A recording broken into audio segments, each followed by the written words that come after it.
Crunches might be the biggest waste of time in your ab routine, and nobody told you. If you want visible abs, stop thinking like this. It's not that your abs aren't strong, it's that they're covered. Crunches don't reveal abs, lower body fat does. And no, starving yourself isn't the answer. Cutting more calories isn't always smarter.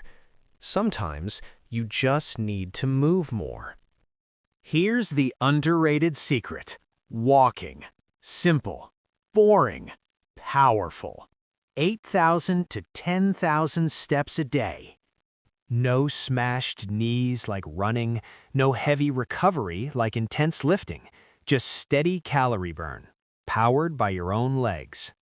Build your abs in the gym. Reveal them on your feet.